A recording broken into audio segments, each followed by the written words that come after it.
السلام علیکم ورحمۃ اللہ وبرکاتہ نحمدہ ونصلی علی رسولہ الکریم۔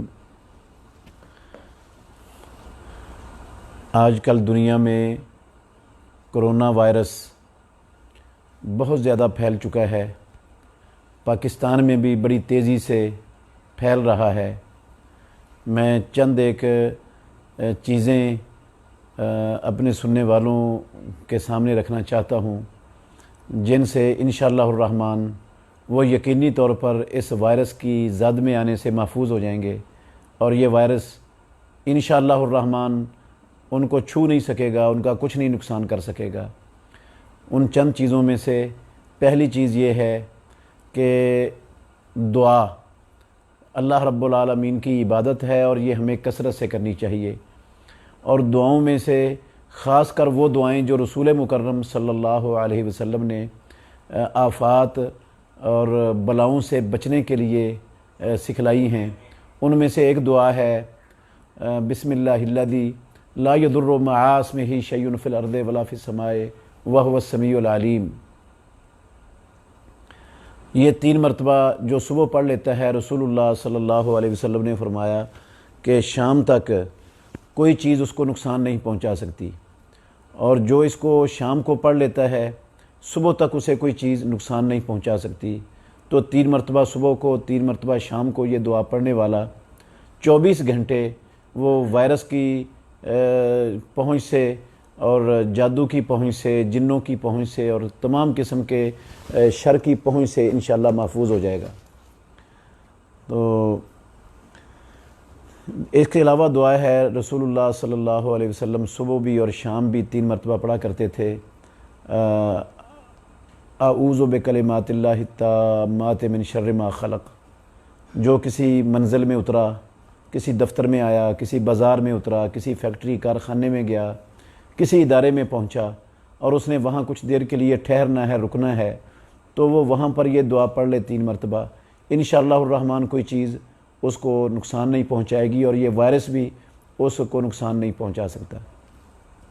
دوسری چیز ہے جو بہت ہی بڑی اہمیت کی حامل ہے، رسول مکرم صلی اللہ علیہ وسلم نے فرمایا، صحیح مسلم شریف کی حدیث ہے کہ من صلی الفجر فی جماعت فہو فی ذمۃ اللہ۔ جس انسان نے فجر کی نماز با جماعت ادا کر لی، وہ اللہ رب العالمین کی پناہ میں، اللہ کی حفاظت میں، اللہ کی ذمہ داری میں آ گیا ہے۔ اب دنیا میں کسی کو حق نہیں ہے کہ وہ اللہ رب العالمین نے جس کو پناہ دی ہے وہ اس پناہ کو توڑنے کی کوشش کرے۔ اگر وہ توڑنے کی کوشش کرے گا تو اللہ رب العالمین کی پکڑ کا شکار ہو جائے گا۔ یہ رسول اللہ صلی اللہ علیہ وسلم کا فرمان ہے۔ تو جو بندہ فجر کی نماز جماعت کے ساتھ پڑھ لیتا ہے، رسول اللہ صلی اللہ علیہ وسلم کے سچے سچے خالص فرمان کے مطابق، وہ جو ہے نا وہ اللہ کی پناہ میں آ جاتا ہے۔ اور یہ بات بدیہی اور یقینی ہے، جو انسان اللہ کی پناہ میں ہوگا یہ وائرس انشاءاللہ الرحمن اس کو کوئی نقصان نہیں پہنچا سکتا۔ تیسری چیز جس کا ہمیں بہت زیادہ اہتمام کرنا چاہیے اس وائرس سے اپنے آپ کو، اپنے گھر کے افراد کو بچانے کے لیے، انشاءاللہ نہیں پہنچے گا یہ وائرس، وہ ہے اللہ رب العالمین کی نعمتوں پر اللہ کا شکر ادا کرنا۔ اللہ نے فرمایا لَإِن شَكَرْتُمْ لَأَزِيدَ وَإِذْ تَأَذَّنَ رَبُّكُمْ لَإِن شَكَرْتُمْ لَأَزِيدَنَّكُمْ وَلَئِن كَفَرْتُمْ إِنَّ عَذَابِي لَشَدِيدٌ۔ اگر تم اللہ کی نعمتوں کا شکر ادا کرو گے، اللہ کی ہم پر ان گنت لا تعداد بے حد و حساب نعمتیں ہیں، اگر ہم ان نعمتوں کا شکر ادا کریں گے، ان نعمتوں کو اللہ رب العالمین کی قدر پہچاننے میں اور اللہ کی اطاعت میں صرف کریں گے، لگائیں گے، استعمال کریں گے، تو اللہ رب العالمین ہمیں مزید نعمتوں سے نوازے گا۔ اور جب اللہ رب العالمین ہمیں مزید نعمتوں سے نوازے گا تو پھر یہ بلائیں اور یہ آفات اور یہ بلیات انشاءاللہ الرحمن یہ ہمارا نقصان نہیں کر سکیں گی۔ اور ایک چیز ہے، بندے کو جو ہے نا وہ اللہ رب العالمین سے بہت زیادہ توبہ، استغفار اور گناہوں کی بخشش مانگتے رہنا چاہیے، کیونکہ یہ جو آفات اور مصیبتیں اور یہ بلائیں ہوتی ہیں یہ انسانوں کے گناہوں کی وجہ سے آتی ہیں، اور جب انسان آفات اپنے گناہوں سے معافی مانگتا ہے تو اللہ رب العالمین پھر ایسی قوم کو عذاب کا شکار نہیں کرتا۔ اللہ نے فرمایا وما کان اللہ لیعذبہم وانت فیہم وما کان اللہ لیعذبہم وہم یستغفرون۔ محمد الرسول اللہ صلی اللہ علیہ وسلم جب جن لوگوں کے اندر ہوں ان کو اللہ عذاب نہیں دیتا، اور جو لوگ اللہ سے اپنے گناہوں کی معافی مانگتے رہیں، بخشش طلب کرتے رہیں، ان کو بھی اللہ رب العالمین عذاب میں مبتلا نہیں کرتا۔ تو اب رسول اللہ صلی اللہ علیہ وسلم تو موجود نہیں ہیں، تو ایک ہی چیز باقی بچی ہے، وہ گناہوں کا استغفار ہے۔ جو اپنی غلطیوں، خطاؤں، کوتاہیوں کو چھوڑتا ہے، معافی مانگتا ہے، استغفار کرتا ہے، توبہ کرتا ہے، نادم ہوتا ہے، انشاءاللہ الرحمن اللہ رب العالمین کے سچے فرمان کے مطابق وہ بھی اس بلا کا، اس آفت کا شکار نہیں ہوگا۔ اور ایک جو بہت بڑی اہمیت کی حامل چیز ہے، وہ ہے ہمارے ادارہ صحت نے، حکومت پاکستان نے، گورنمنٹ نے جو ہدایات لوگوں کو دی ہیں اس وبا سے بچنے کے لیے، ان ہدایات پر جو ہے نا وہ عمل کریں، ان کا بہت زیادہ اہتمام کریں، ان کو اپنانے کا انشاءاللہ الرحمن یہ بھی ایک بہت بڑا ذریعہ بن جائے گا اس وبا سے اپنے آپ کو محفوظ رکھنے کا اور بچانے کا۔ کیونکہ رسول مکرم صلی اللہ علیہ وسلم نے ایسی بلاؤں اور آفات سے احتیاط کرنے کا تاکیدی حکم دیا ہے، اور یہ احتیاط جو ہے نا اللہ پر توکل کے منافی نہیں ہے۔ ان چیزوں سے احتیاط کرنے کے بعد جب بندہ اللہ پر توکل اور بھروسہ کرتا ہے تو پھر اصل میں صحیح معنوں میں توکل اور بھروسہ ہوتا ہے۔ تو انشاءاللہ یہ کرونا وائرس اس بندے کو انشاءاللہ نقصان نہیں پہنچا سکے گا، اس خاندان کو نقصان نہیں پہنچا سکے گا جو ان احتیاطوں کا لحاظ رکھتا ہے، ان کی پابندی کرتا ہے، جو احتیاطیں ہمارے ملک کے ادارہ صحت نے اور گورنمنٹ نے اعلان کیے ہیں اور بتائی ہیں۔ اور ایک چیز جس سے ہم اپنے آپ کو اس آفت سے اور اس بلا سے اور اس وائرس سے بچا سکتے ہیں، اپنے آپ کو بھی، اپنے خاندانوں کو بھی، گھر کے افراد کو بھی، وہ یہ ہے کہ ہم اللہ اور اس کے رسول کی نافرمانی سے بہت زیادہ دور رہیں، ساری نافرمانیاں چھوڑ دیں، اور اللہ اور اللہ کے رسول کی اطاعت والی زندگی بنانے کی سر توڑ کوشش کریں، اپنی بھی، اپنے گھر کے تمام افراد کی بھی۔ کیونکہ جب اللہ اور اللہ کے رسول کی نافرمانی ہوتی ہے تو پھر دنیا میں عذاب آتے ہیں۔ قرآن مجید میں اللہ رب العالمین نے فرمایا ہے کہ اعوذ باللہ من الشیطان الرجیم فَلْيَحْذَرِ الَّذِينَ يُخَالِفُونَ عَنْ أَمْرِهِ أَن تُصِيبَهُمْ فِتْنَةٌ أَوْ يُصِيبَهُمْ عَذَابٌ أَلِيمٌ۔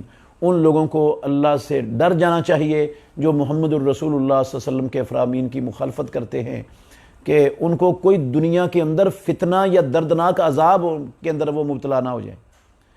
تو یہ دردناک عذاب کی یہ صورت ہے اگر ہم اللہ اور اس کے رسول کی نافرمانیوں سے، مخالفتوں سے اپنے آپ کو، اپنے ماحول کو، اپنے گھر کے افراد کو، اپنے کاروبار کو، اپنے ایک ایک چیز کو بچانے کی کوشش کریں گے تو انشاءاللہ الرحمن یہ وبا انشاءاللہ ہمارا کچھ نقصان نہیں کر سکے گی۔ تو بہت سے لوگ ایسے حالات میں ایسے طریقے اور ایسے اذکار اور ایسی چیزیں بیان کر رہے ہیں جن کا کتاب اللہ میں اور سنت رسول اللہ میں سرے سے کوئی نام و نشانی نہیں ہے۔ کوئی خوابوں کا سہارا لے رہا ہے، کوئی کسی چیز کا سہارا لے رہا ہے، کوئی اپنی عقل کے بل بوتے پر چیزیں بنا رہا ہے۔ ہمارے پاس اسلام کی دی ہوئی تعلیمات جو ہیں وہ کافی ہیں، ہمیں ان کو چھوڑ کر کسی اور چیز کی طرف جانے کی ہمارے لیے گنجائش ہی نہیں ہے، اجازت ہی نہیں ہے، ہمیں ضرورت ہی نہیں ہے کسی کی، کیونکہ جو کچھ دنیا اور آخرت کی نقصانات سے بچانے والی چیز تھی وہ ساری کی ساری اللہ نے نازل کر دی اور محمد الرسول اللہ صلی اللہ علیہ وسلم نے بچا دی ہے، پہنچا دی ہے ہم تک، کوئی بھی چیز چھپا کے نہیں رکھی۔ تو ہمیں ان احتیاطوں کا، ان باتوں کا جب ہم خیال رکھیں گے تو ڈرنے کی، پریشان ہونے کی، گھبرانے کی ضرورت نہیں ہے۔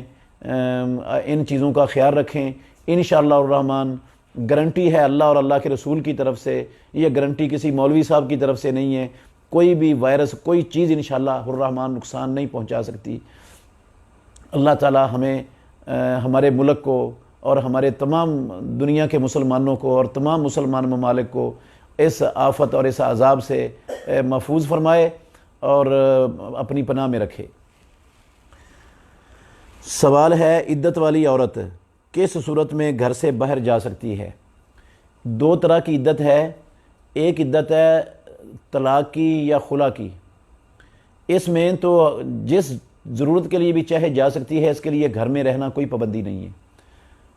دوسری عدت ہے وفات کی، جب خامند فوت ہو جائے تو وفات کی عدت میں وہ خامند کے گھر جہاں وہ خامند کے ساتھ زندگی بسر کرتی تھی وہیں پر ٹھہرے گی 4 مہینے 10 دن، اور وہاں سے وہ بغیر کسی انسانی ضرورت کے، جس کے بغیر چارہ نہیں ہے وہ گھر سے باہر نہیں جا سکتی۔ اگر کوئی ایسی انسانی ضرورت ہے جس کے بغیر چارہ نہیں ہے، جس کے بغیر نہیں رہا جا سکتا، ممکن نہیں ہے، تو اس کے لیے وہ دن کو چلی جائے اور واپس آ جائے، تو انشاءاللہ الرحمن پھر وہ اس حکم کی نافرمانی کرنے والی یا حکم سے نکلنے والی، خروج کرنے والی نہیں ہوگی۔ فرض نماز پڑھتے وقت اگر والدہ بلائے تو کیا نماز توڑ دینی چاہیے؟ بالکل بھی نہیں توڑنی چاہیے۔ البتہ نفل نماز آپ توڑ سکتے ہیں، فرض نماز والدہ کے یا والد کے یا کسی کے بلانے پر نہیں توڑنی چاہیے، کیونکہ فرض اللہ رب العالمین نے بلایا ہوا ہے بندے کو، اور اللہ کی بات کو، اللہ سے گفتگو کو ترک کر کے مخلوق میں سے کسی کی بات کی طرف جانا وہ درست نہیں ہے۔ ویسے بھی حدیث ہے، رسول اللہ صلی اللہ علیہ وسلم نے فرمایا لا طاعت لمخلوق فی معصیت الخالق، صحیح بخاری میں یہ حدیث ہے کہ کسی مخلوق کی اطاعت نہیں ہے خالق کی نافرمانی میں۔ تو یہ خالق کی نافرمانی بنے گی جب ہم نماز کو بیچ میں توڑ دیں گے کسی مخلوق کی آواز پر۔ تو دوسرے کافر ممالک کا پاسپورٹ بنوانا کیسا ہے؟ اگر آپ اسلام کی دعوت دینے کے لیے جانا چاہتے ہیں یا آپ کاروبار کی غرض کے لیے 1-2 دن 3 دن تک کے لیے جانا چاہتے ہیں، وہاں مستقل رہائش رکھنے کا آپ کا ارادہ نہیں ہے، تو اس میں تو انشاءاللہ گنجائش نکل آئے گی۔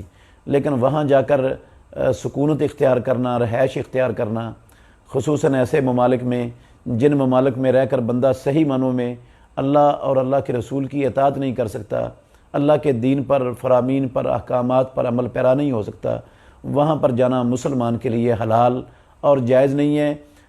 اسلام میں تو وہاں پیدائشی کے لیے ایسے ملک میں، ایسے خطے میں رہنا حلال نہیں ہے، وہاں سے ہجرت کرنا فرض ہے۔ جو ہجرت نہیں کرتا اللہ نے اس کے لیے سخت وعید سنائی ہے سورہ نساء کی آیت نمبر 97 میں۔ تو جب وہاں کا رہنے والا وہاں نہیں ٹھہر سکتا تو کسی مسلمان ملک سے وہاں جا کر ٹھہرنے کے لیے ویزا بنانا، پاسپورٹ بنوانا وہ کیسے درست ہو سکتا ہے؟ قرآن سے جو بال نکل رہے ہیں اس کے بارے میں مفصل گفتگو کریں۔ عزیز بھائیو، یہ ایک فتنہ ہے، یہ ایک جو ہے نا، میں تو اس کو شیطانی چال کہہ سکتا ہوں، یقیناً شیطانی چال ہے جو لوگوں کو غلط راہ پر چلانے کے لیے چلی گئی ہے، شیطان نے یہ رائج کی ہے معاشرے کے اندر۔ اس بات میں کوئی شک نہیں ہے کہ رسول مکرم صلی اللہ علیہ وسلم کے بال، آپ کے جسم سے لگی ہوئی کوئی چیز یا علیحدہ ہونے والی کوئی چیز، اس سے اسلام میں تبرک حاصل کیا جا سکتا ہے، اور صحابہ ایسی چیزوں سے تبرک حاصل کرتے تھے، لیکن شرط یہ ہے کہ وہ رسول اللہ صلی اللہ علیہ وسلم کے جسم کو اس چیز نے چھوا ہو یا پیارے پیغمبر کے جسم سے الگ ہوئے ہوں بال وغیرہ، تو ان سے تبرک حاصل کرنا جائز ہے۔ لیکن یہ والے جو بال نکل رہے ہیں، یہ تو انسان جب قرآن مجید کی تلاوت کرتے ہیں تو وہ آنکھوں سے بسا اوقات گرتے رہتے ہیں بال انسان کے، وہ گرے ہوئے ہوتے ہیں تلاوت کرتے کرتے، تو وہ پتہ نہیں چلتا انسان کو، وہ تو ہر قرآن سے ہی آپ کو نکل آئیں گے، ایک نہیں کئی نکلیں گے۔ اور اگر آپ نیا قرآن لائیں گے جو مہینوں سے سالوں سے چھپا ہوا ہے، جس کو کبھی کسی نے نہیں پڑھا، تو اس میں سے سوال ہی پیدا نہیں ہوتا اب یہ بال نکال کے دکھا دیں۔ اس لیے رسول اللہ صلی اللہ علیہ وسلم انسان تھے، اور انسان کے ابروؤں کے بال جو ہے نا وہ کروڑوں میں یا اربوں میں کھربوں میں نہیں ہوتے۔ قرآن تو کروڑوں میں اربوں میں دنیا کے اندر نسخے موجود ہیں، تو ہر قرآن کے اندر سے کئی بال نکلیں، یہ رسول اللہ صلی اللہ علیہ وسلم کے بال کیسے ہو سکتے ہیں؟ پھر یہ کس نے کہا ہے یہ رسول اللہ کے بال ہیں؟ نہ قرآن مجید میں اللہ نے کہا ہے، نہ محمد الرسول اللہ صلی اللہ علیہ وسلم نے کہا ہے، اور کسی بندے کا خواب وہ ایک پائے کی حیثیت نہیں رکھتا ہے ایسی چیزوں کو ثابت کرنے میں کہ یہ بات رسول اللہ صلی اللہ علیہ وسلم کے بال ہیں۔ یہ تو اصل میں جو ہے نا یہ ایک شیطانی سوچ ہے جو لوگوں کو دین کی راہ سے، دین کی تعلیمات سے ہٹانے کے لیے بس آسان طریقوں سے تبرک حاصل کرنے اور آسان طریقوں سے اپنے آپ کو جو نا برکتوں کا ماجگاہ بنانے کے لیے شیطان نے ایک چلا دی ہے بات مسلمانوں میں، اور وہ مسلمان اس کو جو ہے نا وہ دیکھا دیکھی کرتے جا رہے ہیں۔ اس کا کتاب اللہ سے، رسول اللہ صلی اللہ علیہ وسلم کی سنت سے کوئی تعلق نہیں ہے سرے سے، نہ اسلام کا یہ مسئلہ ہے، یہ جاہلوں کا اور شیطان کا پھیلایا ہوا ایک چکر ہے جس سے وہ ان کو صراط مستقیم سے ہٹانا چاہتا ہے، دین سے دور کرنا چاہتا ہے۔ اور شیطان جس طرح کے انسان ہوتے ہیں اسی طرح کے روپ میں آ کر اسی طرح کے انداز سے ان کو صراط مستقیم سے ہٹانا چاہتا ہے، اور کرتا ہے وہ ایسے کام۔ کوئی یہ کہہ سکتا ہے نا کہ اس کو رسول اللہ صلی اللہ علیہ وسلم کی طرف بلانے کی کیا ضرورت ہے شیطان کو؟ بھی ضرورت ہے، وہ ایسے ایسے کام کرواتا ہے کہ رسول اللہ صلی اللہ علیہ وسلم کے نام سے جو دین پر دھبا بن جائیں، جو دین کے لیے آر بن جائیں، جس سے اصل دین پیچھے چلا جائے۔ شیطان ایسا کام کرواتا ہے، قرآن کی طرف بھی بلائے گا۔ اگر وہ کہے قرآن کو سجدے میں پڑھو یا رکوع میں پڑھو تو پڑھنا جائز ہو جائے گا؟ یہ کیا کام؟ وہ قرآن کی طرف دعوت دے رہا ہے؟ نہیں، بالکل جائز نہیں ہوگا یہ۔ اس کو شیطانی سوچ اور شیطانی خیال کہیں گے، کیونکہ اسلام کے اندر تو یہ گنجائش ہی نہیں ہے رکوع میں اور سجدے میں قرآن کی تلاوت کرنے کی، اور نہ تشہد میں قرآن کی تلاوت کرنے کی گنجائش ہے، اتحیات کی جگہ پر اور درود شریف کی جگہ پر۔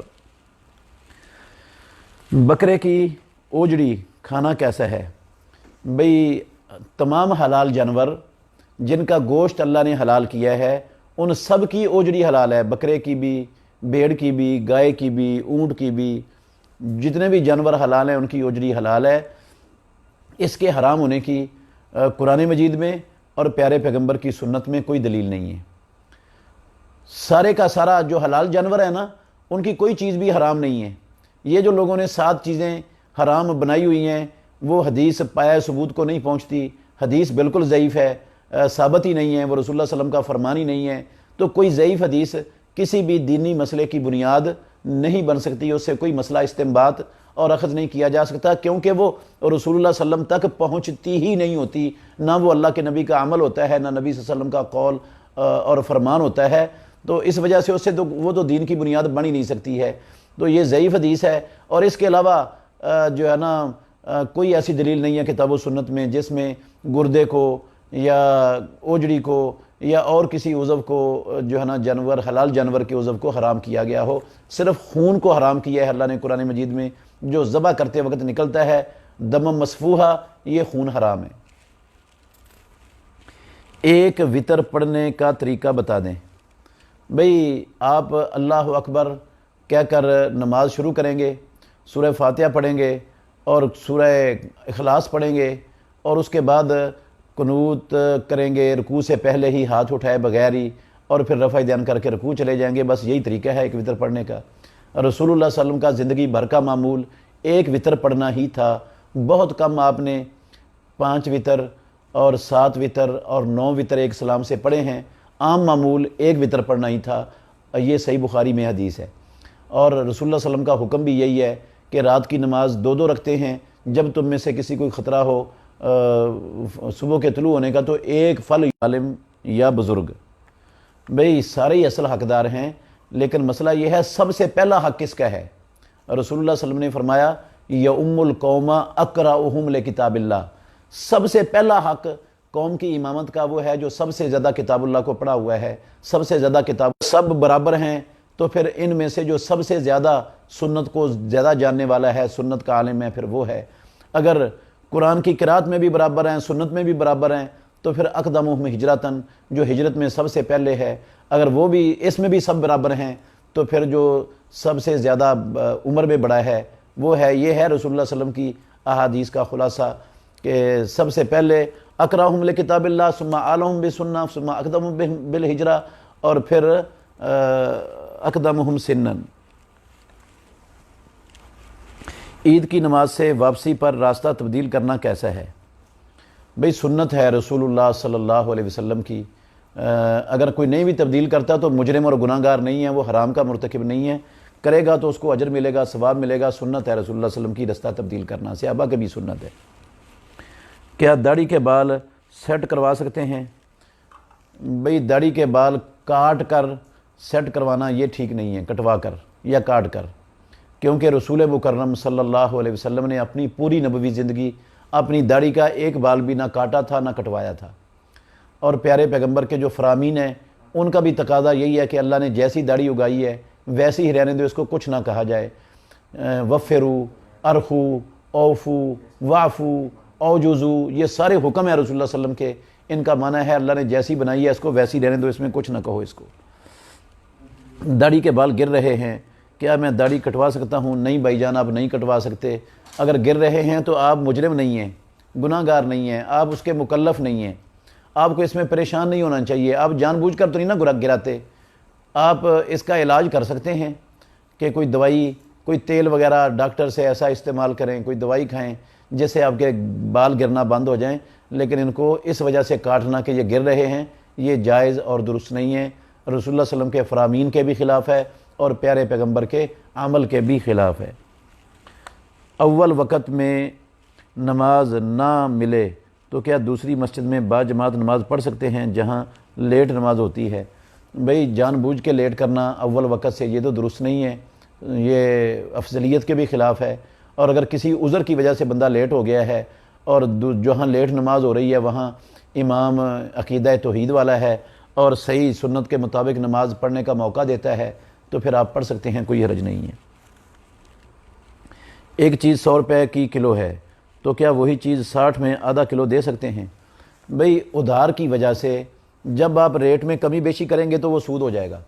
ویسے نقد میں اور تھوک میں اور پرچون میں اگر کمی بیشی ہو جاتی ہے تو کوئی حرج نہیں ہے، اور اگر نقد میں کئی ریٹ بن جاتے ہیں، ایک کو آپ 100 روپے کی دیتے ہیں، دوسرے کو 90 کی دیتے ہیں، تیسرے کو 110 کی دیتے ہیں، اور اس میں ادھار کا یا قسطوں کا کوئی عمل دخل نہیں ہے تو اس میں کوئی حرج نہیں ہے۔ وہ چیز حرام ہے جس میں ادھار کی وجہ سے اصل قیمت سے زیادہ قیمت مقرر کر دی جائے، وہ سود بن جاتا ہے۔ اس کو رسول اللہ صلی اللہ علیہ وسلم نے بھی سود کہا ہے اور اسے پیارے پیغمبر محمد الرسول اللہ صلی اللہ علیہ وسلم کے صحابہ میں سے عبداللہ بن عباس نے، عبداللہ بن مسعود رضی اللہ عنہ نے سود قرار دیا ہے، اور پیارے پیغمبر کے 1.5 لاکھ صحابہ میں سے کوئی ایک صحابی بھی ان کا مخالف نہیں ہے۔ مولانا ناصر مدنی پر تشدد کے حوالے سے آپ کا کیا خیال ہے؟ بھئی یہ تشدد کرنے والے ظالم ہیں، مجرم ہیں، گناہ گار ہیں، ان ظالموں کو عبرتناک سزا ملنی چاہیے۔ یہ ایک اللہ کے دین کا کام کرنے والا عالم دین بلا وجہ اس پر تشدد کرنا یہ سنگین معاملہ ہے، بڑا جرم ہے۔ حکومت پر ہم حکومت سے مطالبہ کرتے ہیں کہ ایسے شر پسند، ایسے فتنہ باز، ایسے لوگ جو علماء پر تشدد کرتے ہیں، ان پر جو ہے نا وہ زیادتی کرتے ہیں، ظلم کرتے ہیں، ان کو عبرتناک سزا دی جائے، کیونکہ یہ لوگ اعلاء کلمت اللہ کا کام کر رہے ہیں اور ان کو رستے سے ہٹانا، روکنا یہ شیطان صفت شیطان کا اور شیطان کے چیلوں کا اور شیطان صفت لوگوں کا کام ہے۔ تو ایسے لوگوں کی شر سے بچانا یہ ذمہ داری ہے حکومت کی، علماء کو کہ ان کو تحفظ دیں۔ تو ناصر مدنی حافظہ اللہ پر جو کیا گیا ہے یہ زیادتی ہے، یہ ظلم ہے، یہ بربریت ہے، ہم اس کو کنڈیم کرتے ہیں اور ایسے بدبختوں کے لیے سخت سزا کا مطالبہ کرتے ہیں۔ کیا بیرون ملک رہنے والے مسلمانوں یا سکھوں یا دوسرے غیر مسلموں کے ساتھ کھانا کھایا جا سکتا ہے؟ بھئی اگر آپ انہیں اسلام کی دعوت دیتے ہیں اور وہ آپ کی اسلام کی دعوت سنتے ہیں تو یہودیوں عیسائیوں کے ساتھ تو بیٹھ کر کھا سکتے ہیں، اس شرط پر بشرطے کہ ان کا کھانا حلال بھی ہو، اس کے اندر کسی حرام چیز کی آمیزش نہ ہو۔ اور اگر آپ اسلام کی دعوت دیتے ہی نہیں، دینے کا ارادہ بھی نہیں، یا دینے کا آپ کو پتہ ہی نہیں ہے، یا ان کے کھانوں میں حرام اشیاء بھی شامل ہیں، حرام چیزیں بھی شامل ہیں، تو پھر وہاں پر بیٹھ کر کھانا پینا حرام ہے، پھر جائز نہیں ہے۔ پھر ایک قسم کا ان کافروں کو ان کے باطل دین پر رکھنے میں ایک قسم کا ان کے ساتھ تعاون ہے، اور اللہ رب العالمین نے اپنے بندوں پر ایسا تعاون کرنا حرام کیا ہے۔ رب العالمین نے فرمایا وَتَعَاوَنُوا عَلَى الْبِرِّ وَالتَّقْوَى وَلَا تَعَاوَنُوا عَلَى الْإِثْمِ وَالْعُدْوَانِ، گناہ اور زیادتی کے کاموں میں ایک دوسرے کا تعاون نہ کرو۔ اب کافر یہ سمجھیں گے کہ ہم اپنے عقیدے پر، جس دین پر، باطل دین پر ہیں، ہم صحیح ہیں، اسی لیے تو مسلمان ہمارے ساتھ بیٹھ کر کھاتے ہیں، پیتے ہیں، خوش گپیاں لگاتے ہیں، کوئی مسئلہ ہی نہیں ہے، ہمیں اپنے جیسا ہی سمجھتے ہیں تو ہم ٹھیک ہیں۔ یہ ہے تعاون ان کے ساتھ، ان کو باطل عقیدے پر رکھنے میں، باطل دین پر رکھنے میں، اور یہ تعاون حرام ہے۔ اور اگر آپ اسلام کی دعوت دے رہے ہیں اور وہ سنتے ہیں اور آپ کو امید ہے وہ مسلمان ہو جائیں گے تو پھر انشاءاللہ اہل کتاب کے ساتھ کھانے پینے میں حرج نہیں ہے، باقیوں کے ساتھ پرہیز کرنا چاہیے۔ جو مکان کافی عرصہ سے خالی ہو، کیا ادھر جنوں کی رہائش ہو سکتی ہے؟ بھئی جنوں کی رہائش ادھر بھی ہو سکتی ہے، جہاں لوگ رہتے ہیں خالی نہیں ہے وہاں بھی ہو سکتی ہے۔ جن تو ہر جگہ پر رہ سکتے ہیں۔ جس گھر میں تصویر لگی ہوگی، کتا ہوگا، وہاں رحمت کی فرشتے تو نہیں آئیں گے۔ جہاں ہر وقت موسیقی چلے گی تو جن نہیں آئیں گے، وہاں پر شیطانوں کی ہماجگاہ ہوگا وہ گھر۔ تو وہ رہتے ہوں یا نہ رہتے ہوں، وہاں شیطان اپنا بسیرا کرتے ہیں اور وہاں ٹھہرتے ہیں۔ ہر واش روم کے اندر شیطانوں کا بسیرا ہوتا ہے، ہر گندی جگہ پر جنوں کا۔ عشاء کی نماز کا ٹائم کب تک رہتا ہے؟ صحیح حدیث موجود ہے، عشاء کی نماز کا ٹائم آدھی رات تک رہتا ہے۔ آدھی رات کے بعد عشاء کی نماز قضا ہو جاتی ہے۔ عشاء کی نماز کا ٹائم شفق، وہ لالگی جو سورج کے غروب ہونے کے بعد ختم ہو جاتی ہے۔ کیا امام کی اقتداء میں نمازی پر سورہ فاتحہ پڑھنا لازم ہے؟ جی بھائی جان، امام پر بھی سورہ فاتحہ پڑھنا فرض ہے، واجب ہے۔ مقتدی پر بھی واجب ہے، وہ امام کی اقتداء میں ہو، وہ نماز سری ہو، وہ نماز جہری ہو، وہ جنازے کی نماز ہو، وہ نفل ہو، وہ فرض ہو۔ جس رکعت میں فاتحہ نہیں ہے وہ نماز ہی نہیں ہوتی۔ جس نماز میں فاتحہ نہیں ہے وہ نماز نہیں ہے۔ رسول اللہ صلی اللہ علیہ وسلم نے فرمایا یا اس کو سری نمازوں کے ساتھ خاص کر دے۔ کیا ماسک پہن کر نماز ہو جاتی ہے؟ جی آج کل جیسے یہ وبا پھوٹی ہوئی ہے اور خدشہ ہے کہ یہ وبا جو ہے نا وہ کوئی اس کا شکار ہو اور اس کی وجہ سے دوسروں تک پہنچ جائے، تو ماسک پہننے میں انشاءاللہ کوئی قباحت نہیں ہے۔ ہماری حکومت نے بھی اس کا اہتمام کرنے کی، ہماری محکمہ صحت نے بھی اس کا اہتمام کرنے کی ترغیب دی ہے، تو ہمیں یہ پہننا چاہیے اور انشاءاللہ اس کے پہننے سے نماز ہو جائے گی، اس سے نماز میں خلل انشاءاللہ نہیں آئے گا۔ کفار ممالک میں ہمیشہ کے لیے رہنا کیسا ہے؟ حرام ہے بھائی۔ ایسے ممالک میں جہاں رہ کر بندہ اللہ کے دین پر کما حقو ہو، صحیح معنوں میں عمل پیرا نہیں ہو سکتا، ایسے ملکوں میں، ایسے علاقوں میں رہنا مسلمان پر حرام ہے۔ دلیل کے لیے آپ سورہ نساء کی 97 نمبر آیت کو ذرا غور سے پڑھ لیں اور اس کی تفسیر بھی کسی تفسیر کی کتاب میں دیکھ لیں۔ کیا ہم علم کو معیت سے طویل کر سکتے ہیں؟ نہیں بھائی، علم اللہ رب العالمین کی الگ صفت ہے اور معیت یہ رب العالمین کی الگ صفت ہے۔ اللہ کا علم ویسا ہے جیسے اس کی شان کے اور اس کی ذات کے لائق ہے، اور اللہ رب العالمین کی یہ معیت صفت بھی ویسی ہی ہے جیسے اس کی شان کے اور اس کی ذات کے لائق ہے۔ نہ اس کی معیت کی کیفیت معلوم ہو سکتی ہے، نہ اس کے علم کی کیفیت معلوم ہو سکتی ہے، نہ اس کے اور صفات کی کیفیت۔ ہم صفات کو مانتے ہیں، یہ مخلوقات میں سے کسی مخلوق کے مشابہ نہیں ہیں، نہ ان کی تعویل کی جا سکتی ہے، نہ ان صفات کو معطل کیا جا سکتا ہے اللہ رب العالمین کی ذات سے۔ جن صفات کو اللہ نے اور اللہ کے رسول نے اللہ کے لیے ثابت کیا ہے ان کو ثابت کرنا، اور جن کی نفی کی ہے ان کی نفی کرنا، یہ ہے ایمان اور عقیدے کا، مسلمانوں کے اہل سنت کے عقیدے کا بڑا اصول۔ ذخیرہ اندوزی کی کیا سزا ہے؟ صحیح بخاری شریف کے اندر حدیث ہے، رسول اللہ صلی اللہ علیہ وسلم نے فرمایا لا یحتکروا الا خاطئ، ذخیرہ اندوزی وہی کرتا ہے جو خطا کار ہو، گناہ گار ہو۔ تو یہ ذخیرہ اندوزی گناہ ہے، خطا ہے، ناجائز ہے۔ اور یہ یاد رکھیں، ذخیرہ اندوزی اس کو کہتے ہیں جب لوگوں کو معاشرے کے اندر کسی چیز کی ضرورت ہو اور کچھ لوگوں نے وہ اپنے پاس جو ہے نا وہ ذخیرہ کر کے رکھی ہوئی ہو اور بلیک میں اس کو سیل کر رہے ہوں زیادہ قیمت کے ساتھ، یہ حرام ہے۔ اگر ایک چیز مارکیٹ کے اندر ہر صارف کو جہاں سے وہ چاہے آسانی سے اس کو مل سکتی ہے، جب چاہے مل سکتی ہے، تو ایسی چیز اگر کوئی بندہ اس وقت تک ذخیرہ کر لیتا ہے جب تک یہ ملنا مشکل نہیں ہوتی تو کوئی حرج نہیں ہے۔ جب ملنا مشکل ہو جائے چیز مارکیٹ میں تو اس وقت مارکیٹ میں لانا فرض ہے، پھر ذخیرہ رکھے گا تو پھر وہ مجرم اور گناہ گار ہوگا اور اس حدیث کا مصداق بن جائے گا۔ حرام کی کمائی کرنے والے سے کوئی چیز لے کر کھا سکتے ہیں؟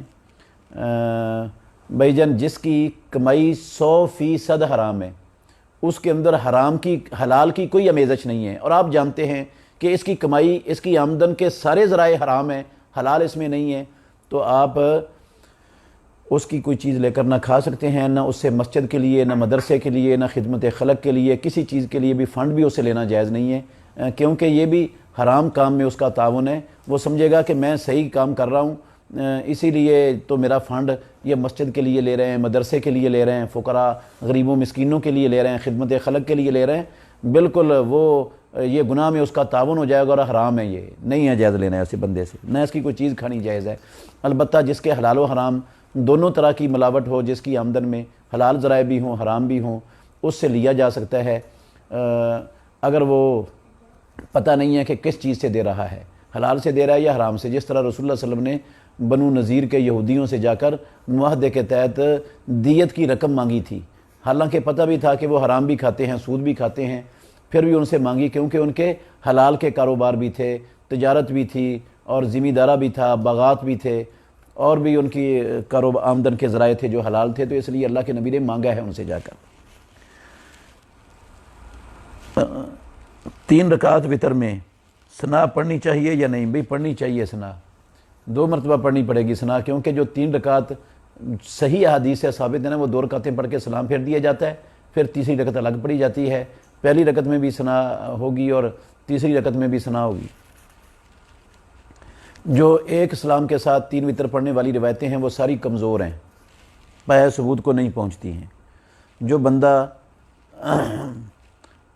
ہر خطبہ جمعہ میں خطبہ شروع ہونے کے بعد آتا ہے، اس کے بارے میں کیا حکم ہے؟ بھئی جمعہ تو اس کا ہو جاتا ہے، لیکن جو جمعے والے دن خصوصی فضیلتیں ہیں، ان ساری فضیلتوں سے وہ بندہ محروم رہ جاتا ہے، بہت بڑا بد نصیب ہے، لیکن وہ مجرم اور گناہ گار ہم اس کو نہیں کہہ سکتے، یا یہ نہیں کہہ سکتے کہ اس کا جمعہ نہیں ہوا، جمعہ ہو گیا ہے اس کا، مگر وہ بے شمار انعامات جو رب دینا چاہتا ہے ان سارے انعامات سے اس نے اعراض کیا ہے، روگردانی کی ہے، اور ان سارے انعامات اور اجور سے وہ بندہ محروم رہ گیا ہے۔ یہ بد نصیبی ہے بندے کی۔ بچہ پیدا ہوتے ہی فوت ہو گیا یا ماں کے پیٹ میں فوت ہو گیا، کیا اس کا عقیقہ ہوگا؟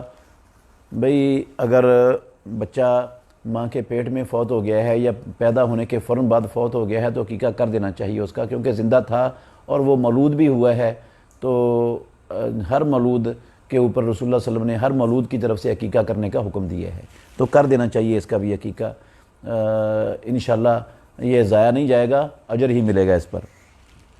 کورٹ میرج کے بارے میں شریعت کی روح سے وضاحت فرما دیں۔ رسول اللہ صلی اللہ علیہ وسلم نے فرمایا ہے، ایو ممرأۃ نکحت بغیر اذن ولیہا فنکاحہا باطل فنکاحہا باطل فنکاحہا باطل، جس عورت نے بھی اپنا نکاح اپنے ولی کی اجازت کے بغیر کیا، اس کا نکاح باطل ہے، اس کا نکاح باطل ہے، اس کا نکاح باطل ہے۔ 3 مرتبہ یہ رسول اللہ صلی اللہ علیہ وسلم نے فرمایا ہے۔ اسی طرح حدیث ہے، آپ نے فرمایا لا نکاح الا بولی، ابو موسیٰ اشعری رضی اللہ عنہ سے، کہ اسلام میں ولی کی رضامندی اور اجازت کے بغیر عورت کے نکاح کی کوئی گنجائش نہیں ہے، اور رسول اللہ صلی اللہ علیہ وسلم نے ولی کی اجازت کے بغیر سارے نکاح مٹا دیے، جس طرح صحیح بخاری کتاب النکاح باب لا نکاح الا بولی کے اندر مفصل حدیث کے اندر یہ لفظ موجود ہیں۔ وراثت کو تقسیم کیے بغیر اپنی بہنوں سے معافی کا مطالبہ کیسا ہے؟ بھئی غلط ہے یہ معافی کا مطالبہ، زبردستی ان کو مجبور کرنا کہ معاف کر دو ورنہ ہم ناراض ہو جائیں گے، ورنہ ہم چھوڑ دیں گے، ورنہ ماں باپ کے گھر کا دروازہ تمہارے لیے ہمیشہ کے لیے بند ہو جائے گا، یا اس طرح کے ان کو تانے دینے کے ذریعے یا کسی قسم کا پریشر ڈال کر ان سے معاف کروانا، یہ کمینگی ہے، گھٹیا حرکت ہے، یہ درست نہیں ہے، اور ایسا عمل کسی عقل مند کو، مسلمان مومن کو زیب نہیں دیتا ہے، یہ نہیں کروانا چاہیے۔ خود کیوں نہیں کرتے کہ ہم کھاتے پیتے ہیں، کماتے ہیں، ہماری بہنیں کمزور ہیں، ہم اپنا حصہ بھی ان کو معاف کر دیتے ہیں، یہ نہیں کبھی سوال پوچھتے لوگ کہ بہنوں کو ان کا حصہ معاف کر دیں، اپنا حصہ بھی ان کو دے دیں۔ ہر کوئی یہی کوشش کرتا ہے کہ بہنوں کا حصہ بھی ہمیں آ جائے، یہ تو درست نہیں ہے۔ بہن کو اپنی وراثت کا پتہ ہی نہیں اور وہ معاف کر دے تو کیا وہ وراثت سے محروم ہو جائے گی؟ بھئی اس کو بتایا جائے گا کہ یہ تیرا حصہ بنتا ہے، اتنا تیرا بنتا ہے، یہ تیرا ہے، یہ لے لو، پھر وہ اپنے دل کی خوشی سے اپنے گھر میں خوشحال ہے، اس کو ضرورت نہیں ہے، بھائی اس کے تنگ دست ہیں، بغیر کسی دباؤ کے، پریشر کے، اپنی دل کی خوشی سے، رضامندی سے وہ معاف کر دے تو پھر اس میں کوئی حرج نہیں ہے، پھر آپ لے سکتے ہیں وہ۔ ظہر فجر کی نماز میں اکثر سستی رہتی ہے، اگر آنکھ کھل بھی جائے تو سستی کی وجہ سے نماز نہیں پڑھ سکتا، حل بتا دیں۔ بھائی جان، آپ جب فجر کے ٹائم اٹھیں تو اس طرح کریں، فوراً جب آنکھ کھلے یہ آنکھیں ملیں اس طرح 3 مرتبہ ایسے، انشاءاللہ الرحمن آپ کی سستی اور کاہلی دفع ہو جائے گی، دور ہو جائے گی، اور ساتھ اعوذ باللہ من الشیطان الرجیم پڑھ کر اپنے بائیں کندھے کی طرف 3 مرتبہ تھو کر دیں، اور انشاءاللہ الرحمن اٹھ کر کھڑے ہو جائیں۔ یہ سستی انشاءاللہ جاتی رہے گی، یہ شیطان کی طرف سے ہے، تو یہ آپ عمل کریں گے تو انشاءاللہ آسانی پیدا ہو جائے گی۔ کیا ضرورت کی وجہ سے بینک سے لون لے سکتے ہیں؟ بالکل بھی نہیں لے سکتے۔ آپ بینک سے لون لینے کی بجائے سود پر بھیک مانگ لیں، یہ آپ کے لیے، اگر ایسے مجبور ہو چکے ہیں تو یہ آپ کے لیے بینک سے لون لینے سے کروڑ گنا بہتر اور افضل ہے۔ یہ تو اللہ اور اللہ کے رسول کے خلاف جنگ ہے۔ ان 7 کبیرے گناہوں میں اللہ کے نبی نے اس کو شمار کیا ہے جو بندے کی دنیا اور آخرت دونوں جہانوں کی زندگی کا بیڑا غرق کر دیتے ہیں، اور پیارے پیغمبر نے 36 مرتبہ بدکاری سے بدتر جرم قرار دیا ہے اس کو، چھوٹا سا گناہ نہیں ہے۔ اور آپ نے فرمایا اس گناہ کے 70 درجے ہیں سود کے، جو سب سے ہلکا ہے وہ ایسے ہے جیسے بندہ اپنی ماں سے نکاح کر لے، تو کیسے جو ہے نا اس کی اجازت دی جا سکتی ہے؟ کیا ہمارے لیے فہم سلف حجت ہے؟ جی بھائی جان، کتاب و سنت کو ہم اسی طرح انشاءاللہ سمجھیں گے جس طرح ہمارے اسلاف نے، خلفائے راشدین نے، پیارے پیغمبر کے صحابہ نے سمجھا، وہ حجت ہے ہمارے لیے۔ اللہ رب العالمین نے کہا ہے فَإِنْ آمَنُوا بِمِثْلِ مَا آمَنْتُمْ بِهِ فَقَدِ اهْتَدَوْا، اگر وہ ایمان لے آئیں اس چیز کے ساتھ، اگر لوگ ایمان لے آئیں جیسے وہ صحابہ ایمان لائے تھے، جیسے انہوں نے کتاب و سنت پر عمل کیا تھا، تو پھر یہ ہدایت یافتہ ہیں۔ تو یہ دلیل ہے اس بات کی۔ تو ہمیں صحابہ کے فہم سے ہٹ کر اپنے فہم کو ان پر مقدم کرنے کی بالکل قطعاً گنجائش نہیں ہے۔ قرآنی آیات یا احادیث کا حوالہ دے دیا کریں تاکہ ہم بھی یاد رکھیں۔ انشاءاللہ کوشش کروں گا۔ بہت سی آیات اور احادیث ایسی ہوتی ہیں جن کا حوالہ یاد رکھنا مشکل ہوتا ہے، حافظہ جو ہے نا وہ نہیں اتنا زیادہ کہ میں ہر آیت اور ہر حدیث کا حوالہ مجھے یاد ہو۔ جس کا یاد ہوگا انشاءاللہ دینے کی کوشش کروں گا۔ کون کون سی مجبوری میں فرض نماز بھی توڑی جا سکتی ہے؟ اگر کسی انسان کی جان نکل رہی ہے آپ کے سامنے، تو آپ اس کی جان بچانے کے لیے، آپ کو گمان ہے کہ میں نماز توڑ کر اس کی جان بچانے کا ہیلہ کر سکتا ہوں، تو اس کے لیے توڑ سکتے ہیں، ورنہ اس سے کم پر نماز نہیں توڑی جا سکتی۔ کوئی مرض متعدی نہیں اور کوڑی سے دور بھاگو، ان 2 حدیث کے درمیان تطبیق بتا دیں۔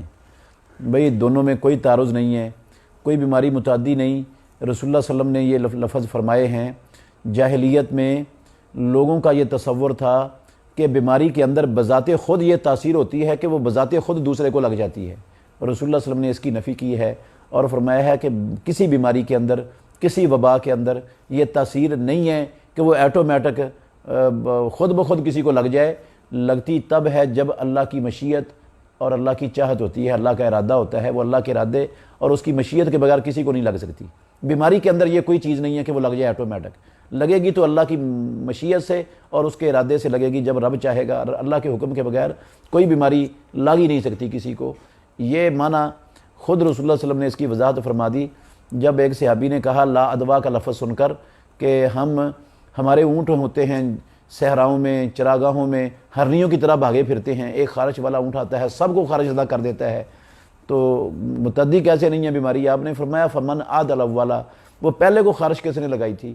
جس ذات نے پہلے کو خارش لگائی ہے اسی ذات نے دوسروں کو لگائی ہے۔ یہ خارش خود نہیں لگتی کسی کو، اللہ کے لگانے سے لگتی ہے۔ تو لا ادوا کا یہ معنی ہے کہ کسی بیماری کے اندر یہ تاثیر نہیں ہے کہ وہ خود کسی کو لگ جائے، ہاں اللہ کے لگانے سے لگتی ہے، اس کے بغیر نہیں۔ حضرت موسیٰ علیہ السلام کا قبر میں نماز پڑھنا حدیث کی روح سے کیسا ہے؟ بھی ٹھیک ہے۔ رسول اللہ صلی اللہ علیہ وسلم نے معراج کے سفر میں موسیٰ علیہ السلام کو قبر میں کھڑے نماز پڑھتے ہوئے دیکھا ہے۔ یہ معجزہ ہے رسول مکرم صلی اللہ علیہ وسلم کا جو اللہ رب العالمین نے دکھایا ہے۔ قبر میں بھی دیکھا ہے، پھر آسمانوں پر بھی موسیٰ علیہ السلام کو دیکھا ہے، پھر کئی مرتبہ وہ نمازوں کو 50 سے کم کروانے میں مدد بھی ہوئی ہے، پھر وہ نماز بھی پڑھی ہے رسول اللہ صلی اللہ علیہ وسلم کے پیچھے بیت المقدس میں، ہر جگہ پر یہ ہوا ہے۔ یہ معجزہ ہے، اور معجزہ کسی بھی چیز کے لیے دلیل کے طور پر نہیں پیش کیا جا سکتا۔ شادی کے لیے لڑکی پر تعویذ یا جادو کروا سکتے ہیں؟ حرام ہے بھائی، جادو کفر ہے، اور جو جادو کسی پر کرواتا ہے وہ کافر ہو جاتا ہے، مسلمان نہیں رہتا۔ اسلامی حکومت ہو تو ایسے جادو کرنے اور کروانے والے کی کھوپڑی اڑا دینا فرض ہے اسلام میں، اس کو زندہ رہنے کا حق نہیں ہے رب کی زمین پر۔ جوانی کی عمر میں کالا رنگ یا کالی مہندی لگانا کیسا ہے؟ بھئی جس کے بال سفید ہو چکے ہیں، بے شک بچپن میں سفید ہو گئے ہیں، اس کو کالی مہندی اور لگانا حرام ہے، جائز نہیں ہے۔ البتہ وہ اپنے سفید بالوں کو بدل سکتا ہے کسی بھی رنگ کے ساتھ۔ یہ لائٹ براؤن آج کل نکلا ہے، سرخ اور سیاہ ملا کر لگا لیں، نسواری سا بن جائے گا۔ کوئی بھی رنگ لگا لے، صرف خالص سیاہ لگانا حرام ہے، بچے کے لیے بھی حرام ہے، جوان کے لیے بھی حرام ہے، بوڑھے کے لیے بھی حرام ہے۔ اور سفید بالوں کو ہر شخص بدل سکتا ہے، بدلنا افضل ہے سفید چھوڑنے سے، لیکن کالے سے بچنا لازم ہے۔ کیا قرآن مجید کو یاد کر کے بھلا دینا کبیرہ گناہ ہے؟ بھئی بھلا دینا نہیں کہنا چاہیے، یہ کہنا چاہیے کہ مجھے بھول گیا ہے یا بھلا دیا گیا ہے مجھے۔ تو قرآن مجید آپ پڑھتے رہیں، قرآن مجید سے لا تعلقی والا رویہ نہ رکھیں، تلاوت کرتے رہیں، اور اس کے باوجود روزانہ قرآن مجید کی تلاوت کے باوجود اگر بھول گیا ہے تو یہ کبیرہ گناہ نہیں ہے، آپ مجرم نہیں ہیں انشاءاللہ الرحمن۔ مجرم آپ تب ہوں گے جب قرآن سے مکمل طور پر بائیکاٹ کر دیں گے اور قرآن کو ہاتھ لگا کر بھی نہیں دیکھیں گے، یاد کرنے کے بعد سارا بھلا دیں گے اور پڑھیں گے بھی نہیں، تو پھر آپ گناہ گار ہوں گے، یہ قرآن نہ پڑھنے کے گناہ گار ہوں گے، اللہ کی نعمت کو دھکا دینے کے گناہ گار ہوں گے۔ سیکس، اورل سیکس کے بارے میں وضاحت فرما دیں، اس پر ویڈیو بھی بنا دیں۔ بھئی یہ عمل انسان کی عزت کے اور انسان کی کرامت کے منافی ہے، اور جو چیز انسان کی کرامت کے اللہ نے سب میں سے اس کو تکریم دی ہے انسان کو، جو انسان کی تکریم کے منافی ہے وہ درست نہیں ہو سکتا۔ دوسرا، یہ غیر مسلموں کی مشابہت ہے، اور اسلام میں غیر مسلموں کی مشابہت اختیار کرنے سے روکا گیا ہے۔ تیسرا، یہ جانوروں کی مشابہت ہے، اور جانوروں کی مشابہت بھی انسانوں کو، مسلمانوں کو اپنانے سے گریز کرنا چاہیے۔ اور بھی اس کے اندر کئی خرابیاں ہیں، یہ بیماریوں کا سبب ہے، بے شمار جراثیموں کا اور بیماریوں کا سبب ہے، اور اس وجہ سے بھی اس سے پرہیز کرنا لازم ہے، تو یہ درست نہیں ہے۔ آن لائن بزنس کے حوالے سے رہنمائی فرما دیں۔ بھائی جان، آن لائن بزنس کی پہلے آپ وضاحت کریں گے پوری، تو پھر میں جو آپ وضاحت کریں گے اس کے حوالے سے حکم بتاؤں گا۔ اس طرح صرف اتنے سوال پر آن لائن کاروبار کی جو ہے نا وہ کوئی حکم نہیں بتایا جا سکتا، ممکن نہیں ہے۔ بعض آن لائن کاروبار ہیں جن کو حلت کا حکم حاصل ہو جائے گا، اور بعض آن لائن کاروبار ہیں جو حرام ہو جائیں گے۔ آپ جو آن لائن کاروبار کرنا چاہتے ہیں اس کی نوعیت بتلائیں گے تو پھر اس کا حکم آپ کو انشاءاللہ بتا دیا جائے گا۔ قصر نماز کتنے سفر کے بعد پڑھنی چاہیے اور طریقہ کار بتا دیں۔ قصر نماز سنن صحیح مسلم شریف میں حدیث ہے، عبداللہ بن عباس رضی اللہ عنہما کہتے ہیں کہ رسول اللہ صلی اللہ علیہ وسلم نے جب 3 فرسخ سفر کرنا ہوتا تھا تو آپ مدینہ طیبہ کی آبادی سے نکل کر قصر شروع کر دیتے تھے۔ 1 فرسخ 3 میل کا ہوتا ہے، یہ 9 میل بنتے ہیں۔ 9 میل بر صغیر والے ہوں تو 14 کلومیٹر بنتے ہیں، عربوں کے ہوں تو 22 کلومیٹر بنتے ہیں۔ 3 فرسخ آج کل کے پیمانے کے اعتبار سے 22 کلومیٹر بنتے ہیں۔ اگر بندے نے 22 کلومیٹر یا اس سے زیادہ سفر کرنا ہو تو اپنے بستی شہر کی آبادی سے نکل کر قصر شروع کر سکتا ہے۔ اور قصر میں جو ہے نا ظہر، عصر اور عشاء کے 2 فرض ہیں بس، اور مغرب کے 3 فرض ہیں، اور فجر کی سنتیں اور وطر یہ رسول اللہ سفر میں نہیں چھوڑا کرتے تھے، اس کا اہتمام کرنا چاہیے۔ باقی ساری سنتیں معاف ہیں مسافر کے لیے۔ سعودی عرب میں ڈرائیور ہوں، میں فجر کی نماز وقت سے 10-15 منٹ پہلے پڑھ لیتا ہوں، کیا میری نماز ہو جائے گی؟ بالکل بھی نہیں ہوگی۔ جب تک فجر طلوع نہیں ہوتی، فجر کے طلوع ہونے سے پہلے آپ فجر کی نماز پڑھیں گے تو نہیں ہوگی۔ آپ اپنی گاڑی کو روک لیں، سعودی عرب میں یہ گنجائش موجود ہے کہ نماز کے لیے گاڑی کو روکا جا سکتا ہے، کوئی مسئلہ نہیں ہے، کوئی قانون کی خلاف ورزی نہیں ہے، کوئی پریشانی نہیں ہے۔ تو آپ اگر مسافر ہیں تو آپ کو روک کر پڑھنے کی شرعی طور پر اجازت ہے، لیکن اس کو وقت سے پہلے نہ ٹائم ہوا ہے نہ آپ کی وہ نماز فجر کی ہوگی۔ نماز میں نیند بہت زیادہ آتی ہے، اس کے بارے میں وضاحت فرما دیں۔ بھائی جان، آپ صبح و شام کے اذکار کریں اور نمازوں کے بعد کے اذکار کریں، اور جب آپ کو نیند آئے نماز میں تو اعوذ باللہ پڑھ کر 3 مرتبہ اپنے بائیں کندھے کی طرف تھو تھو کر دیں، اور آپ جو پڑھ رہے ہوتے ہیں اس پر غور کیا کریں، اس کا ترجمہ بھی سیکھیں، یاد کریں کہ میں کیا پڑھ رہا ہوں اور میں کس ذات کے سامنے کس کے حضور کھڑا ہوں، کس مالک کے حضور کھڑا ہوں، تو مجھے کس طرح کھڑے ہونا چاہیے۔ یہ ساری چیزیں اپنے مد نظر رکھیں گے تو انشاءاللہ الرحمن آپ کی نیند اور آپ کے دھیان کا ادھر ادھر جانا انشاءاللہ ختم ہو جائے گا۔ اگر باپ اور بیٹا میں لڑائی ہو جائے تو پہلے کس کو معذرت کرنی چاہیے؟ بھئی باپ کے ساتھ لڑنا تو حرام ہے، کبیرہ گناہ ہے، سنگین جرم ہے۔ باپ کی بھی زیادتی ہو تب بھی لڑکے کو بیٹے کو لڑنا نہیں چاہیے، نہ بیٹے کو ہاتھ اٹھانا جائز ہے، نہ زبان کھولنی جائز ہے، نہ کسی قسم کا دکھ پہنچانا والد کو جائز ہے۔ یہ بہت بڑا کبیرہ اکبر الکبائر میں سے ایک گناہ ہے جو شرک کے برابر کا گناہ ہے، تو بیٹے کو ہی معذرت کرنی چاہیے۔ بیٹے نے بہت بڑا جرم کیا ہے، توبہ اللہ سے بھی معافی مانگنی چاہیے، اپنے باپ سے بھی معافی مانگنی چاہیے، اور پہلے اس کو ہی کرنی چاہیے۔ باپ اگر زیادتی بھی کرے تب بھی بیٹے کو صبر کرنا اور جو ہے نا وہ باپ کے خلاف کسی قسم کا کوئی کارروائی نہ کرنا، یہ بیٹے پر لازم ہے۔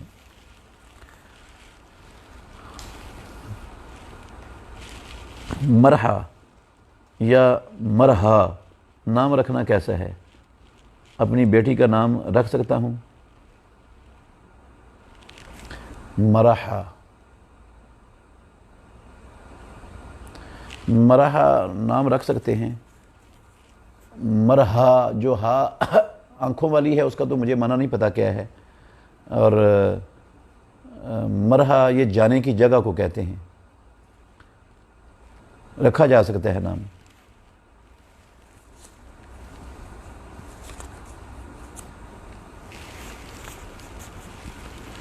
جو نمازیں قضا ہو گئیں ان کو کیسے ادا کرنا ہے؟ بھئی جو جاہلیت کے زمانے میں، لا علمی کے دور میں، ناسمجھی کے دور میں قضا ہو گئی ہیں، پکی سچی توبہ کر لیں، اللہ ساری کی ساری معاف کر دے گا، کیونکہ رسول اللہ صلی اللہ علیہ وسلم نے فرمایا التائب من الذنب کمن لا ذنب لہ، جو گناہ سے تائب ہو جاتا ہے وہ ایسے ہو جاتا ہے جیسے اس نے کبھی کوئی گناہ کیا ہی نہیں ہے، تو ان کی قضائی دینے کی ضرورت نہیں ہے۔ جو کسی مجبوری کی وجہ سے ایک آدھ نماز، 2 نمازیں، 3 رہ جائیں تو جب وہ مجبوری ختم ہو فوری طور پر اس کی قضائی دینی ہے، اور جیسے رہی ہیں ویسے ہی قضائی دینی ہے۔ کیا امام کے پیچھے بلند آواز سے سمیع اللہ پڑھ سکتے ہیں؟ نہیں بھئی، بلند آواز سے امام کے پیچھے سمیع اللہ ولمن حمدہ نہیں پڑھ سکتے، آہستہ پڑھنا چاہیے۔ صرف امام بلند آواز سے کہے گا، مقتدی آہستہ کہیں گے۔ میوزک والی رنگ ٹون کا کیا حکم ہے؟ بھئی حرام ہے یہ میوزک والی رنگ ٹون لگانا، جائز نہیں ہے۔ ایسی رنگ ٹون لگائیں جس میں میوزک نہ ہو اور جس میں قرآن مجید کی تلاوت بھی نہ ہو، وہ رنگ ٹون کے طور پر استعمال کرنی چاہیے۔ یہ میوزک والی بھی حرام ہے، اور قرآن مجید کی آیات اور تلاوت والی رنگ ٹونیں یہ بھی درست نہیں ہے، قرآن مجید کی بھی حرمتی کے مترادف ہیں۔ ایک مٹھی داڑھی رکھنے کی وضاحت فرما دیں۔ بھئی رسول اللہ صلی اللہ علیہ وسلم کے عمل کے بھی اور پیارے پیغمبر کے فرامین کے بھی خلاف ہے، درست نہیں ہے۔ حضرت عبداللہ بن عمر رضی اللہ عنہما صرف حج عمرے کے موقع پر کرتے تھے، اور ان کا یہ عمل رسول اللہ صلی اللہ علیہ وسلم کے عمل کے ہوتے ہوئے اور آپ کے فرامین کے ہوتے ہوئے دلیل نہیں بن سکتا۔ کیا سجدہ تلاوت میں سجدہ کی کوئی بھی دعا پڑھ سکتے ہیں؟ جی ہاں، کوئی بھی پڑھ سکتے ہیں، بہتر وہ بھی پڑھ سکتے ہیں آپ، سجدہ وجیہ الذی خلقہ وصورہ وشقہ سمعہ، حسن درجے کی بڑھ جاتی ہے یہ حدیث بھی، اور یہ نہیں آتی تو کوئی بھی دعا سجدے والی پڑھ سکتے ہیں جو آپ نمازوں کے سجدے میں پڑھتے ہیں۔ فرض نماز سے یا نفلی نمازوں سے سلام پھیرنے کے بعد سب سے پہلے اللہ اکبر کہنا مسنون عمل ہے کیا؟ جی ہاں بھئی، فرض نماز سے پہلے تو مسنون عمل، کہ نماز کے بعد تو مسنون عمل ہے، باقی نفلوں کے بعد مجھے کوئی دلیل نہیں ملی ہے۔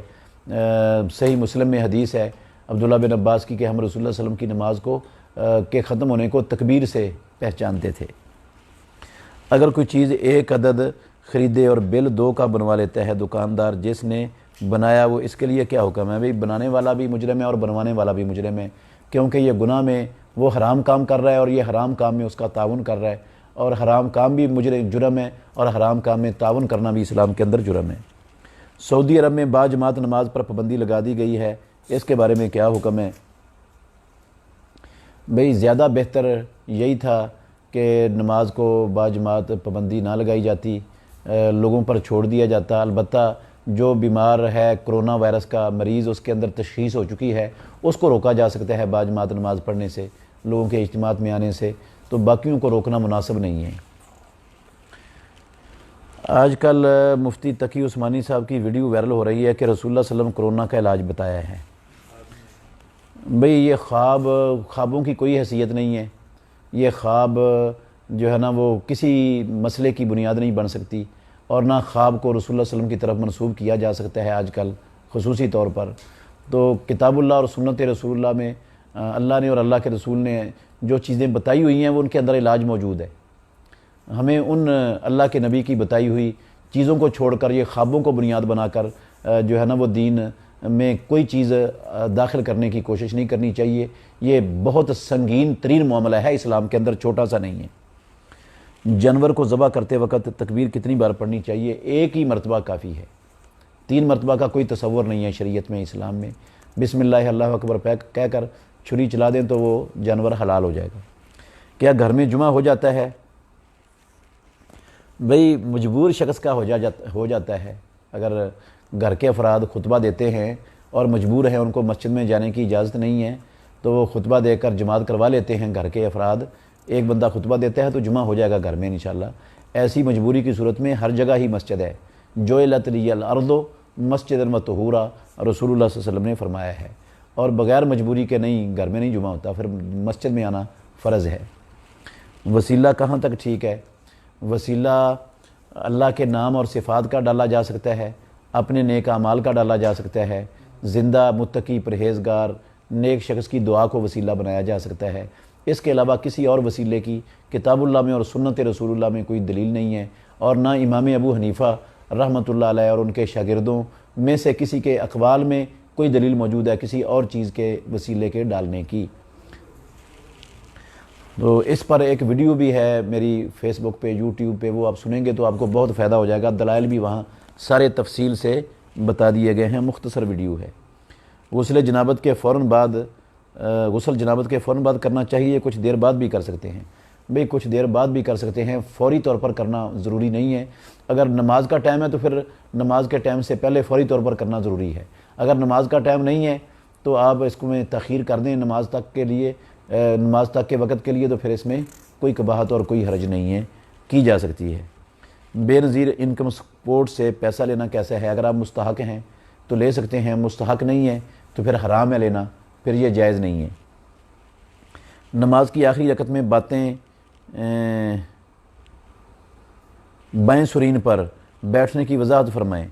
جی ہاں بھائی، 2 تشہدوں والی نماز کا جو آخری تشہد ہوتا ہے اس میں اپنے بائیں پاؤں کو دائیں ٹانگ کے نیچے سے نکال لینا ہے، دائیں پاؤں کو گاڑ لینا ہے اور سرین پر بیٹھ جانا ہے۔ اس کو تورک کہتے ہیں۔ یہ 2 تشہدوں والی نماز کے آخری تشہد میں تورک ہے، اور جو 1 تشہد والی نماز ہے یا پہلا تشہد ہے اس میں افتراش ہے۔ افتراش کا مطلب ہے بایاں پاؤں بچھا کر اس کے اوپر بیٹھ جائیں اور دایاں پاؤں گاڑ لیں۔ سورہ فاتحہ امام کے پیچھے کب پڑھنی چاہیے؟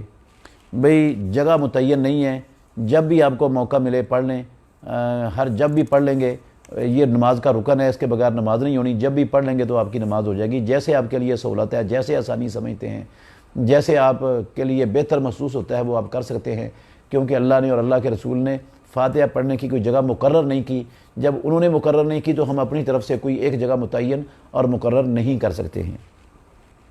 کیا زکوٰۃ اپنی بہن کو دے سکتے ہیں؟ اگر بہن زکوٰۃ کے مستحقین میں آتی ہے، فقیر یا مسکین کے زمرہ میں آتی ہے، تو بھائی اپنی بہن کو زکوٰۃ دے سکتا ہے۔ ایسے رشتہ داروں کو زکوٰۃ دینے پر ڈبل اجر ملتا ہے، ایک زکوٰۃ کا اجر اور دوسرا صلہ رحمی کا اجر ملتا ہے۔ مرد عورت کی دیت میں کیا فرق ہے؟ کوئی فرق نہیں ہے بھائی۔ امیر معاویہ رضی اللہ عنہ کے بارے میں تھوڑی سی وضاحت کر دیں۔ یہ جلیل القدر صحابی ہیں، رسول اللہ صلی اللہ علیہ وسلم کے پیارے پیغمبر کے کاتبین وحی میں سے تھے، اور 19 سال مسلمانوں کے خلیفہ رہے ہیں۔ حضرت حسن رضی اللہ تعالیٰ عنہ، حضرت حسین رضی اللہ تعالیٰ عنہ بھی ان کی خلافت کو تسلیم کر کے ان کی خلافت میں ان کے وزیر و مشیر رہے ہیں اور بلا شبہ جنتی صحابی ہیں۔ فرض نماز میں نماز والی دعاؤں کے علاوہ کوئی اور دعا پڑھ سکتے ہیں؟ بھئی نماز والی دعائیں سے مراد کیا ہے؟ اگر تو تشہد میں ہے تو تشہد میں جون سی دعا آپ کو پسند ہے پڑھ سکتے ہیں، کوئی ایک دعا مخصوص نہیں ہے۔ ایک دعا صرف خاص کی ہے رسول اللہ صلی اللہ علیہ وسلم نے، فَلْيَتَعَوَّذْ بِاللَّهِ مِنْ أَرْبَعٍ اللہم انی اعوذ بک من عذاب القبر۔ اس کے علاوہ جتنی چاہیں پڑھ سکتے ہیں۔ باقی جو دعائیں ہیں رکوع میں سجدے میں وہ وہی پڑھنی چاہیے جو اللہ کے نبی نے پڑھی ہیں، وہ چینج نہیں کر سکتے۔ فرض نماز گزر جائے تو گھر پر پڑھنا کیسا ہے؟ بھئی کسی عذر کی وجہ سے گزر جائے تو پھر گھر پہ پڑھ لیں گے، آپ کی نماز ہو جائے گی انشاءاللہ گھر میں۔ اگر کوئی شخص غریب ہے اور صدقہ بھی لیتا ہے اور بیمار بھی ہے تو کیا وہ روزوں کا فدیہ دے گا کہ نہیں؟ اگر اس کے پاس اس کی دن کی دینا چاہیے، اگر نہیں ہے تو پھر لا یکلف اللہ نفسا الا وسعها فاتقوا اللہ ما استطعتم اذا امرتکم بامر فاتوا منہ ما استطعتم کے تحت انشاءاللہ اس کی پکڑ نہیں ہوگی۔ امام محمد بن عبد الوہاب کے بارے میں کیا اہمیت ہے اور ان کے بارے میں نجد کے حوالے سے جو بولا جاتا ہے اس کی کیا حقیقت ہے؟ بھائی جان رسول اللہ صلی اللہ علیہ وسلم نے جو ہے نا وہ نجد کے بارے میں کہا تھا کہ ہناک الزلازل والفتن، اس نجد کی طرف اشارہ بھی کیا ہے رسول اللہ صلی اللہ علیہ وسلم نے، مدینہ میں کھڑے ہو کر مشرق کی طرف اشارہ کیا، صحیح مسلم کے اندر حدیث ہے۔ تو وہ یہ محمد بن عبد الوہاب والے نجد پر فٹ کرنا اس کو، یہ پیارے پیغمبر کی حدیث کی تحریف ہے۔ کیا گرے ہوئے بالوں کو بیچا جا سکتا ہے؟ نہیں بھائی، یہ بال جو خواتین کے بیچتے ہیں یہ جائز نہیں ہے، کیونکہ یہ بال خرید کر لوگ ان کی وگیں بناتے ہیں، اور اسلام میں وگ بنانا، خریدنا، بیچنا اور لگانا لگوانا سب کو حرام کیا ہوا ہے، سب پر لعنت ہے اللہ کی، اور جس کام پر اللہ کی لعنت ہو اس کام میں تعاون کرنا بھی حلال نہیں، یہ تعاون بنتا ہے اس کام میں۔ کیا عورت کو بھی قبر میں ویسے ہی رکھنا چاہیے جیسے مرد کو رکھا جاتا ہے؟ جی ہاں، سب کو جو ہے نا قبلے کی طرف متوجہ کر کے رکھنا چاہیے، مرد کی میت کو بھی اور عورت کی میت کو بھی۔ کیا عورت امامت کروا سکتی ہے؟ جی ہاں، صرف خواتین کی امامت کروا سکتی ہے، مردوں کی نہیں۔ کیا رفع الیدین کرنا جائز ہے؟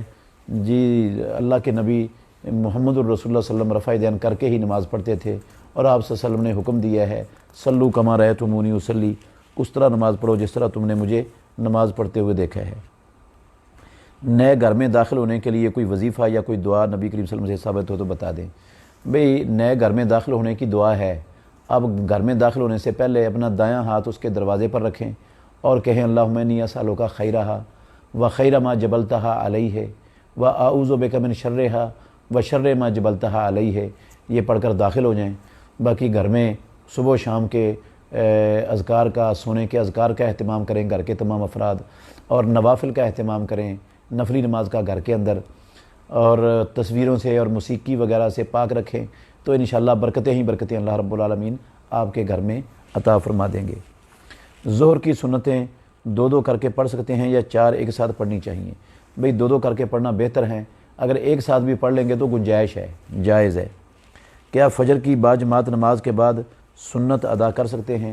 بالکل کر سکتے ہیں، صحیح حدیث میں موجود ہے، رسول مکرم صلی اللہ علیہ وسلم نے دو لوگوں کو دیکھا جو فجر کی جماعت کے بعد نماز پڑھ رہے تھے۔ جب انہوں نے نماز پڑھ لی تو آپ نے بلا کر پوچھا کون سی نماز پڑھ رہے ہو، یہ کس نماز کا وقت ہے؟ تو انہوں نے کہا ہماری پہلے والی 2 رکعتیں رہ گئی تھیں۔ اللہ کے نبی خاموش ہو گئے۔ اگر نماز کے فوراً بعد پڑھنا غلط ہوتا تو رسول اللہ صلی اللہ علیہ وسلم خاموش نہ ہوتے، بلکہ ان کو کہتے کہ دوبارہ تم نے ایسا نہیں کرنا۔ جب آپ نے نہیں روکا تو ہم کیسے روک سکتے ہیں؟ کسی کو کیا حق ہے کہ وہ روکے کسی کو اس وقت سنتیں ادا کرنے سے؟ مومن اور مسلم میں کیا فرق ہے؟ بھئی کوئی فرق نہیں ہے، مومن اور مسلم ایک دوسرے پر یہ لفظ بولے جاتے ہیں، جب ایک ہی جگہ پر آ جائیں اکٹھے تو پھر کلمہ پڑھنے والے کو مومن کہتے ہیں اور عملاً اسلام پر چلنے والے کو مومن کہتے ہیں۔ یہ بھی فرق بیان کرتے ہیں اہل علم کہ ہر مومن مسلم ہوتا ہے اور ہر مسلم ضروری نہیں کہ مومن ہو۔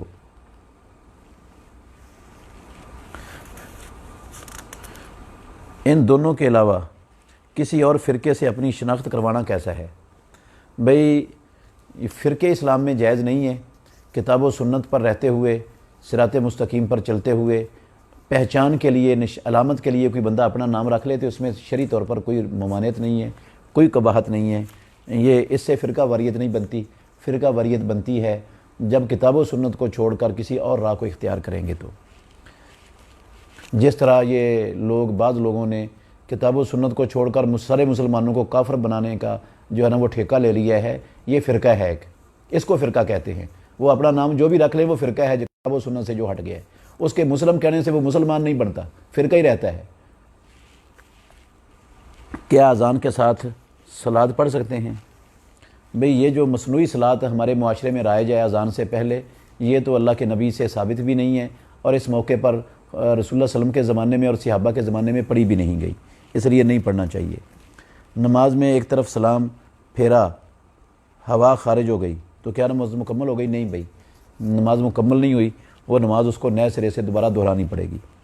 کیا باپ اپنی بیٹی کو زکوٰۃ دے سکتا ہے؟ نہیں، باپ اور ماں اپنی اولاد کو زکوٰۃ نہیں دے سکتے، اولاد اپنے ماں باپ کو نہیں دے سکتی، بیوی اپنے خامد اپنی بیوی کو نہیں دے سکتا، باقی سب رشتہ دار ایک دوسرے کو زکوٰۃ دے سکتے ہیں اگر ان کے رشتہ دار زکوٰۃ کے مستحقین میں آتے ہیں تو۔ ایک بندہ کو قرض دیا تھا، جس سال دیا تھا اس سال زکوٰۃ بھی دی تھی، اس بندے نے قرض ابھی تک واپس نہیں کیا تو کیا زکوٰۃ ہر سال دینی ہوگی؟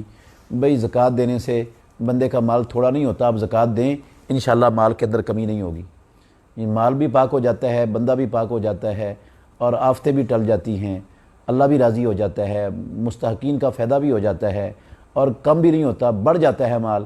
اس لیے بلا جھجک آپ اس میں سے زکوٰۃ دینی چاہیے، دے دیں آپ۔ سونا 10 تولہ ہے، کیا زکوٰۃ 2.5 تولہ کی دینی ہوگی، 7.5 کی دینی ہوگی یا 10 کی؟ بھئی سارے کی ساری دینی ہوگی۔ جب 20 دینار سونا ہو جائے تو پھر اس سے اوپر جتنا بھی ہو جائے سب پر زکوٰۃ فرض ہوتی ہے۔